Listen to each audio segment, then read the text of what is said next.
welcome back to HWLRADIO.COM. You're here with your main man, Hollywood. And today we're going to be going in on Gayle King because I want everybody in the world to pay attention to people's actions and not people's words. Because you and I both know when you tell a lie, that motherfucker come out quick. It can sound good if you're a good liar and it sound bad if you're a bad liar. But the number one thing you can't miss is a person's actions, because that's going to tell it all. And I'm sorry that I did, because I listened to the interview. No, I listened to her response to the interview. And that was just to kind of smoothing things out. She's a great talker. I'll give her that. But she definitely had a choice. She had a choice when they brung that to her, the network, brung her that asked this question to Kobe, to Lisa Leslie, because I own my radio station and I had people come and do interviews. Motherfuckers flunked, but I was telling them, ask this and do that. Motherfuckers want to go about it their own way like they understand more than me. So that there lets me know that you can fuck up on purpose. Even if they do want you to ask that question, you can fuck up on purpose. What it is whitewashing. This is the new whitewashing of this millennial.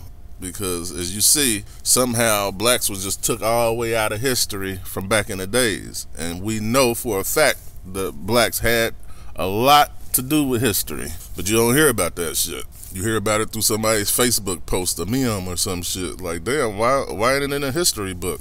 But that's all this is new age whitewashing. Everybody black and powerful that has passed, they got to smear their name some kind of way. So therefore, kind of like King James, the King James version. All of a sudden, after he was just this good, he had a wife and a family. Now that he's dead years later, all of a sudden he's gay. Or after he passed, he was gay. He was gay. So that should just go against everything that the Bible says. That's what y'all got to understand. And this is going to be an educational show, because that feminist movement, which this is a part of, came out to turn women against the black men, because they knew a black man and a black woman working together is very dangerous. That's dangerous, but if you got the black man and black woman working together and all black people working together, that's too damn dangerous. And history wouldn't be able to be whitewashed out. But if you got each other hating each other, then they don't even want that part of history to show up, because, nigga, I don't even want the man to have credit for that. Or the nigga gonna be like, I don't even care if they take that out, because I don't even want the woman to have credit for that. But see, if we both working together, trying to give each other credit, you can't whitewash that out, because it's going to be word of mouth moves faster than whitewashing.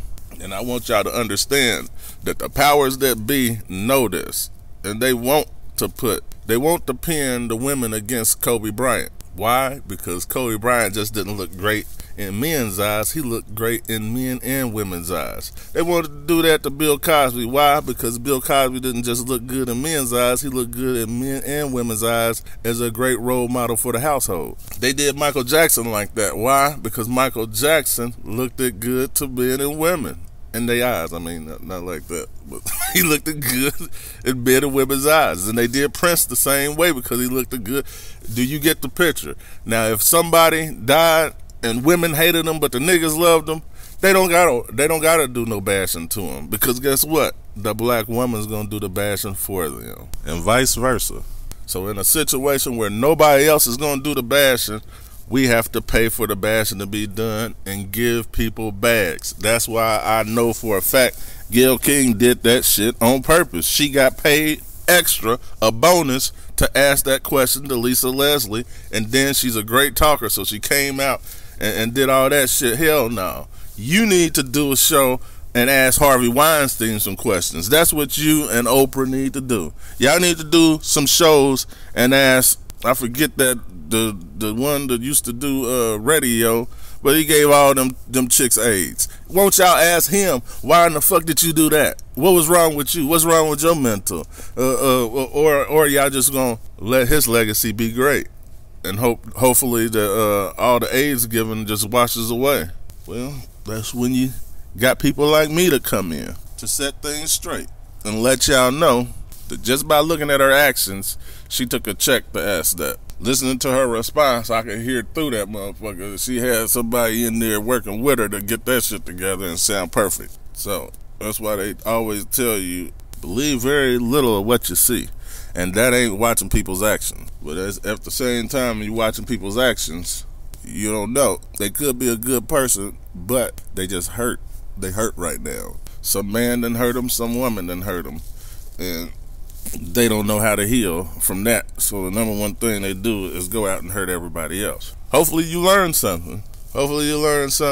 Because I'm telling you, they tearing our people apart. They got us apart in politics and religion. They got us apart in power. Like, who gonna run the house? Women won't run the house down. Men won't come back to running the house. Some niggas just ain't capable of running a damn house, and they need to pipe down and, live accordingly, because you have to be a king of the house. All men ain't kings. You have to be able to take care of the whole fucking house. That's what a king does. And a lot of people are running around jesters trying to have king motherfucking, I can't think of the word right now, but they want the king's motherfucking privileges, but they the jester. Motherfucker, you better come in here and make me laugh, motherfucker. And I mean, that's some niggas under women. You need to be coming in there and making that motherfucker laugh. Like, you need to be appreciative of her. Just like some cases, women, in the majority cases, like, because back in the days, women respected the men. They respected them, and they was like, hey, you know what? This nigga do this, he do everything for the house. I'm gonna do what he said, even though sometimes I don't like it, even though sometimes I'm mad. Let me just shut up, because you know what? I'm not just gonna fuck it up for me. I'm gonna fuck it up for me, the kids, everything, the house. I'm gonna lose this all because what? You wanna poke your chest out for what? Like, what are you gonna gain from that? You going against the motherfucker that you chose. Y'all need to be a team, and that's right there a little relationship coaching for y'all people out there. Because right now, as you can see, that's what this whole show's about. They are putting us against each other because they know us working against each other, there'll never be a chance of us all working together. So first and foremost, the black man and black woman need to come back together. Because, not to offend nobody, but all I can predict in the future, if y'all keep letting this happen, well, a whole bunch of gay people, both genders. No more mass reproduction. And that's what it's gonna be. So pay attention before shit ruin you. You gotta watch the signs, and you gotta watch people's actions. But that's gonna be the show for today. So make sure you hit that subscribe button, that like button, that share button, and I'm gonna continue to keep y'all heads on straight. Some people's heads be falling off, and you're losing yourself. I'm gonna help you put that motherfucking head back on. You the headless horseman right now. I'm gonna get you back together. Humpty Dumpty, and I'm out.